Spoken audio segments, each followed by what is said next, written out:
Hello there, your 48 hours of wandering in a football-free desert are officially over. Shaka Hislop was a very interested watching party at Anfield. Liverpool against Newcastle. Gabriel Marcotti taking in all the action too. We'll also look ahead to the rest of the Premier League programme on today's Press Pass. But first of all, Anfield, Liverpool, well, it was almost a genuinely new experience for them, Shaka, scoring more than one goal in a game. How impressed were you? Well, I was very impressed, especially when you consider that Suarez did not figure. This was a big opportunity for Andy Carroll to stake his claim in terms of his Liverpool future. And who better than against Newcastle United, his old club.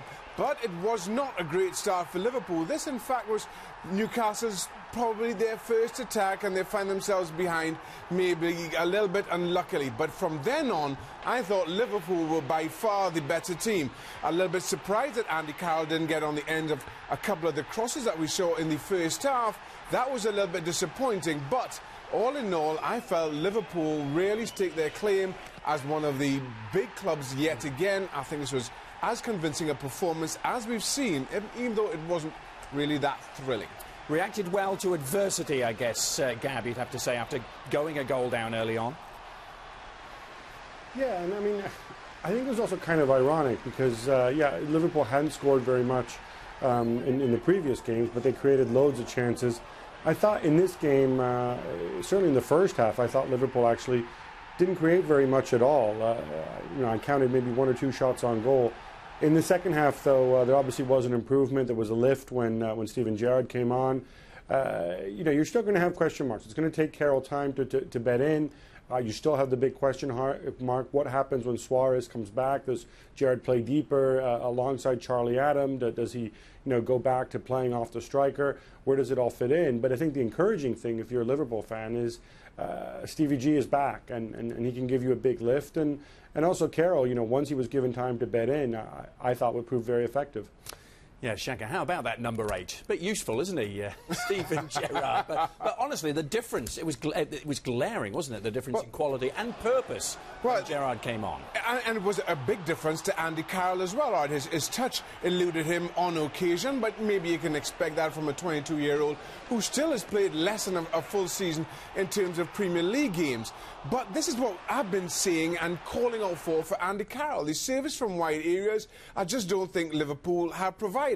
Andy Carroll kind of impresses me like Stan Collymore during his time at Anfield. It seems as though they paid a lot of money for a striker, but not really figured out where he fits in. And then all of a sudden, up steps Steven Gerrard, crosses from wide areas, early crosses. Andy Carroll gets position on defenders, and he looks at his best. And I think with a few more games under his belt, Andy Carroll gets not just one, but probably a brace, and all of a sudden we're talking about how good Andy Carroll actually is. Yeah, you were saying Liverpool are set up really to play into feet with Suarez up front. That's the way it's been for most of the year. And I wonder if the tables were turned in that come last January, if Suarez had arrived at Anfield injured, Andy Carroll fully fit, would Liverpool play differently because they would just be servicing the one striker in the form of Andy Carroll to start with for the first couple of months, and they'd then be playing better balls in from wide areas as opposed to just in. I mean, I was listening to an interview by Stephen Taylor talking about Andy Carroll at Newcastle United,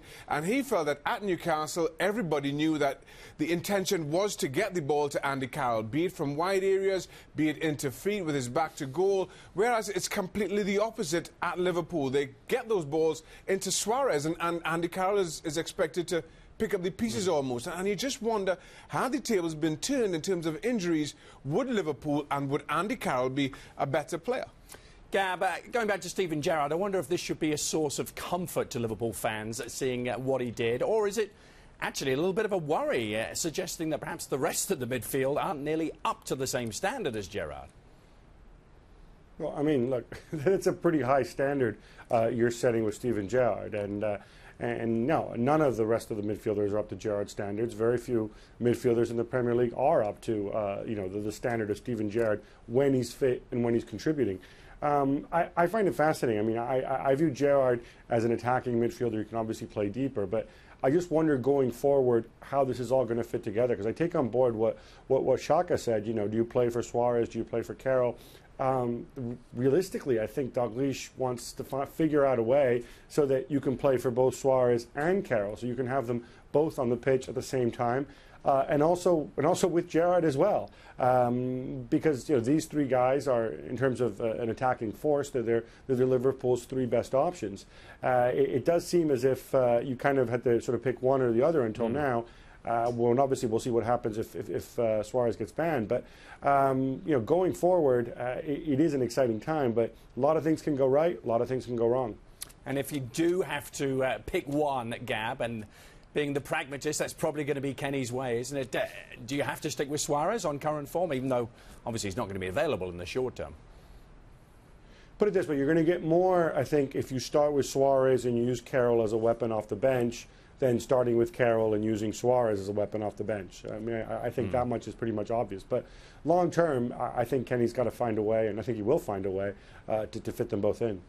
Craig Bellamy, 2 goals, so already Liverpool's second top scorer, and kind of revelling in that role behind Andy Carroll. Well, again, and maybe as you roll that, Suarez can and should play in the long term for Liverpool, just in behind Andy Carroll and picking up the pieces. But Bellamy does this so well, and it's because of his pace, and again, because of the extra motivation against one of his former clubs. No real surprise to see Craig Bellamy in the score sheet, not just the once, but the twice. Again, for me, though, huge question marks over the second goal, the free kick for me, a disappointing goal to concede from the perspective of Newcastle. A couple of flashpoints in the game, weren't there? A couple of nasty challenges, one involving Craig Bellamy. He was on the receiving end this time from Fabrizio Colacini. Should this have warranted something more severe, which was not much from the referee? I think without question of a doubt, Colacini could have and should have been sent off for this. That's an intentional elbow. It means a penalty, and he would be off. And saying that, it's not for the first time in that game that I felt Newcastle United flirted with danger with a red card during the course of this game. I mean, Tiote and Cabaye, for me, could have been sent off in the same play as it happens. Cabaye with a challenge on spearing that I thought was absolutely terrible. But I think it shows some of the frustrations for Newcastle, because as much as we're talking about a team that up until a month ago were undefeated, there was only one team in this game, and it hurts me to say it was Liverpool Football Club. Gab, what was your take on that particular incident? Well, no, I'm with Shaka. I think it should have been a red, could have been a red earlier with Cabaye. I'm wondering if Newcastle did their homework. I mean, this referee is a guy who's very reluctant to send anybody off, and I wonder if maybe they said, okay, if they weren't maybe a little clever about it. They said, look, this guy is somebody who never flashes red, so let's push the envelope a little bit. And I think that's what happens when you have inconsistent refereeing. Scouting in the referees department. Interesting. Let's push it on to the rest of the Premier League fixtures for the weekend. And looking at the big teams, the leading teams, I wonder which of them are most likely to drop points. They've all got what they would consider to be winnable fixtures this weekend. The bookies would say Spurs are the most likely with their trip to Swansea. And I agree with the bookies here. Swansea have only lost one game at home all season, and that against Manchester United, and that by just 1-0. I think Spurs, it's a long trip down to Swansea. I think they are most likely to drop points. You look at City, not an easy trip to the Stadium of Light. Martin O'Neill in charge there. I mean, disappointing in his first home game against Everton. A little bit controversially, Everton get the equaliser. They face a tricky trip, but I think Man City have more than enough to deal with Sunderland. Gab, what's your sense? Are we going to see any of the big boys drop points in these winnable games, and if so, who? Oh, I think it's quite likely that, and I mean, I agree. Certainly Swansea at home are a tough proposition. Vorm's a kind of goalkeeper who can get very hot and keep everybody out. Similarly, Sunderland, you look at Martin O'Neill. I did have my reservations, but you look at his 3 last games, and had he not been sort of jobbed by that bizarre Howard Webb decision over that Leon Osman penalty, it could have been 3 wins in his first 4 games for O'Neill. But even Arsenal against QPR, QPR are a funny side. They put one over on Chelsea earlier this year. It's a London derby. There's things that can crop up. I think this is always a very, very tricky time of year. I got a feeling Chelsea, again. They drew 3-3 against Aston Villa last year at Stamford Bridge. I'm kind of with you here. I'm looking at this tie, Chelsea against Aston Villa, and you just wonder what about Aston Villa makes them able to compete with Chelsea. But Chelsea just have been that inconsistent that it's hard to call. But I have to say I'm favouring Chelsea without question. But Chelsea just need to be a little bit more hard to see where Villa are going to score 3 goals and 3 goals for the rest of the season at the moment. When we return, lots of other business to get to, including the very latest from Paris Saint-Germain. Don't forget our website, ESPN Soccernet.com, and full editions of the show each and every day available there within. This program is brought to you by Garmin, the GPS experts.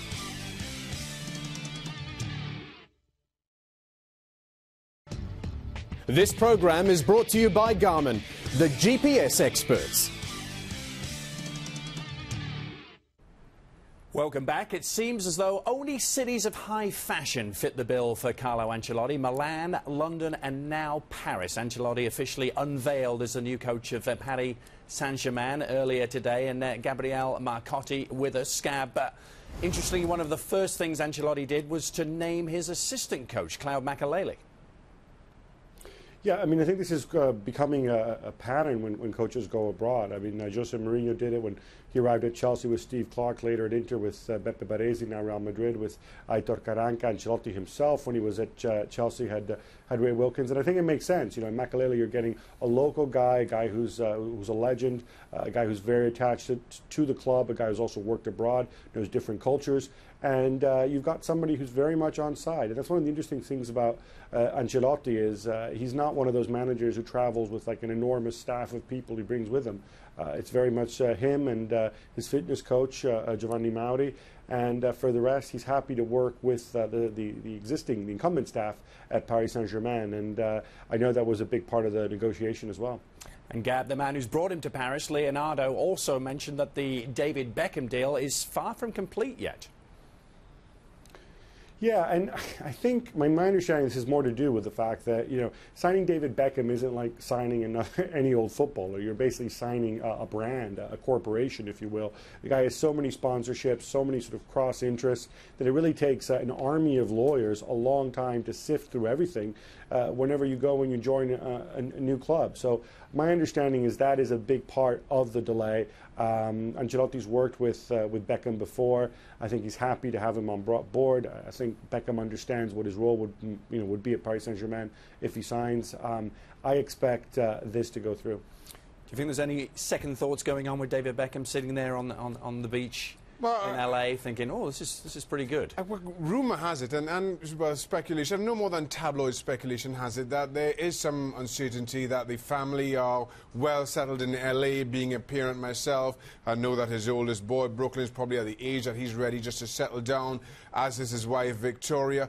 But my experience, certainly as a player, is that you use your wife or her inability to settle as a convenient excuse. And I feel it's being used or pandered about no more just as a tactic to buy a little bit of time, just so the lawyers can do their work, as Gab suggests.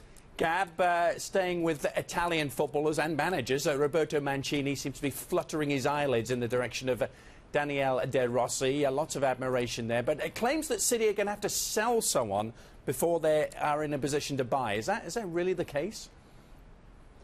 Well, I don't know that it's the case with Daniele De Rossi. Daniele De Rossi, as of January 1st, a couple hours from now, he'll be able to go and sign with another team at the end of the season. He goes out of contract on June 30th. Everybody's aware of it. I think his intention is to remain in Rome, but you know, you don't blame other clubs like City and possibly United from being tempted to try to pry him away. Obviously, that's not, you know, that's something where you would be taking on a big wage, but then you're losing a big wage with Tevez, of course, if he goes. So I don't know that that's what stands in the way. I think in terms of shipping somebody out to bringing somebody in, I think Mancini was talking more about in the context of possibly bringing in a defender, you know, maybe somebody like Savic going out on loan somewhere to make that happen. And I think that is probably more of a priority right now than Daniele De Rossi. But Gab, if it did happen, do you see De Rossi being a good fit with City? I think he'd be a tremendous fit. I think he's got great personality, solid technique, works hard. You can use him as a box-to-box guy. You can use him as a holding midfielder. You can use him in central defense even, which is something that they've done this year. I think he would fit in perfectly at Manchester City. The difficult thing is, I think apart from Francesco Totti, there is nobody else in the whole universe who's more attached to Rome and to AS Roma than De Rossi. Now, Chelsea, Shaka, looks set to become the first spenders of the January transfer window, and perhaps that will please one of our viewers.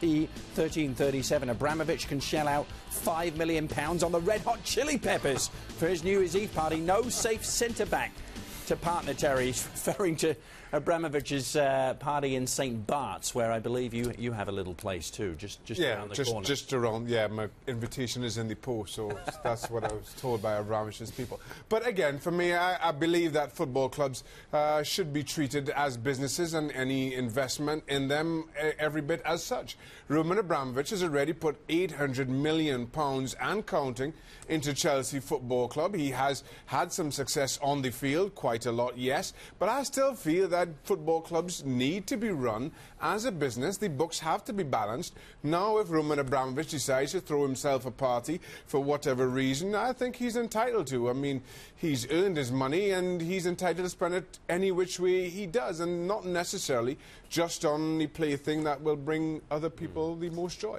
Gab, £5 million on the Red Hot Chili Peppers, £7 million on Gary Cahill. But is there a bit of a snag in that deal we're hearing, with personal terms a stumbling block?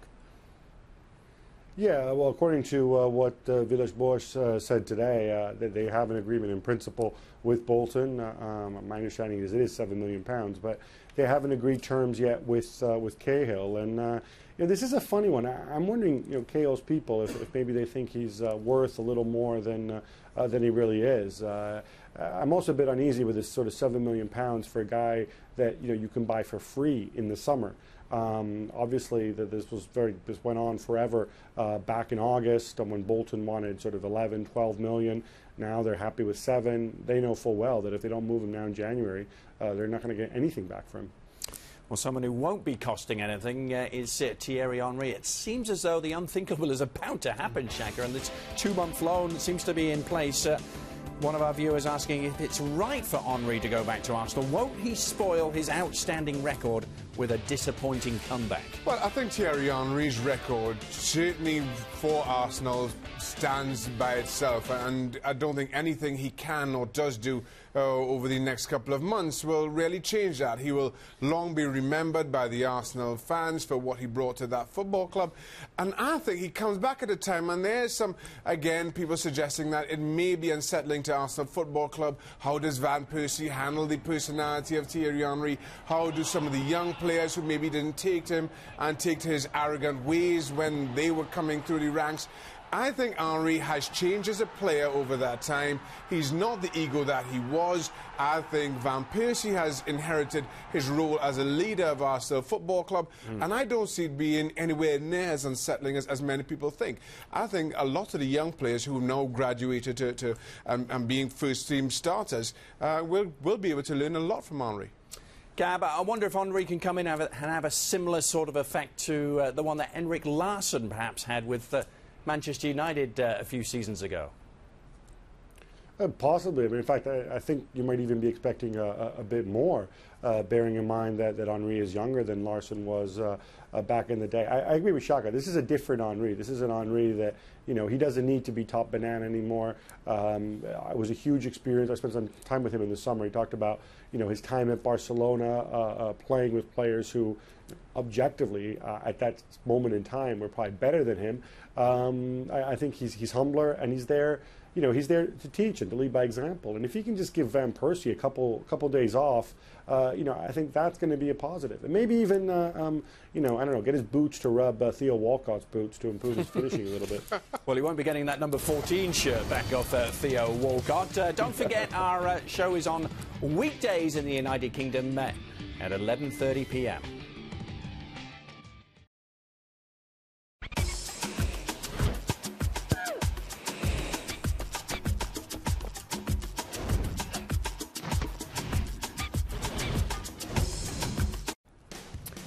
ESPN series on the greatest teams in sport is brought to you in partnership with Samsung Mobile Project Teamwork. For more information, espn.com/Project Teamwork.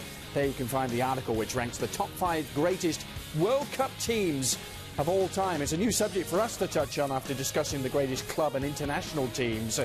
Let's start off by taking a look at number 4 in that list, and that's the great Italian side from World Cup 1982. Gab, what are your memories? Well, obviously, I was a kid at the time. Tremendous memories. What struck me about this team was how unlikely it was. You know, they're coming off the back of a match-fixing scandal. They draw their first 3 games in the group stage. They're chucked in there with Argentina, Maradona's Argentina, and Brazil. You don't give them a prayer, and then they just keep winning. They beat Brazil in one of the most dramatic games you're ever going to see, and then rolled right through to win 3-1 in the final with that unbelievable goal from Marco Tardelli. I just always remember the name Paolo Rossi from 1982, Shaka. I know, and it kind of summed up everything about Italy that year, how unpredictable they were and how much they excited. But as Gab pointed out, keep in mind this was in Argentina, who were defending World Cup champions, plus Diego Maradona. And this was Brazil of '82, that included Dr. Socrates, may he rest in peace, Zico, Falcao, who many regard as the best national team to not win a World Cup. And still, Italy came through. It's hard to ignore the similarities, certainly in scenarios, with the 2006 Italian team, Gab, after the match-fixing scandals. Yeah, although I would actually argue that, you know, in terms of individual talent, that 86 team, sorry, that 2006 team was probably a more talented side. You know, Del Piero, Totti, people like that, Gigi Buffon in goal. You know, the '82 team had the legendary Dino Zoff in goal, but it was Dino Zoff at 40, and yet, you know, he pulled off those huge saves. He made a huge contribution. And as Shaka said, you know, you beat that team beat some of the best teams ever. I'd include the Germany of Rummenigge and Breitner in the final as well. Now, coming towards the end of the year, it's that time of year where everyone does their best 11s. You might remember from our Review of the Year show that Gab came up with his team of the year. Just a quick recap for you. This was it, Ronaldo, Falcao and Messi up front. But there's been some competition for Gab from Marca, the big Spanish newspaper, an online poll. And look how different their best 11 of the year is. It's all Spanish-based, apart from Aguero, who was Spanish-based for half the year. 6 different selections from Gab Marcotti. You be the judge, Shaka. See now, well, worryingly, I've agreed with Gab, or Gab has agreed with me almost entire show. I'm going with Gab again. Maybe Aguero instead of Falcao, but let's be honest, Tommy's a better left-back than Marcelo. I'm going with Gab throughout here. Well, there has been some reaction to Gab's selection, and wanted to highlight this one for you, Gab, from Olalobi. With the form Van Persie is in, you still don't think him good enough to make your team of 2011. Anything against the EPL, Gab, he asks. Nothing whatsoever. The reality was, I don't think the EPL had that many outstanding individuals, or where they did, like Van Persie, they came up against some pretty good competition in Messi, Ronaldo, and Falcao. And on top of that, Van Persie didn't win anything. Terrific stuff, boys. Van Persie may equal Alan Shearer's record for goals in a calendar year if he gets 2 against QPR. We'll see you next time.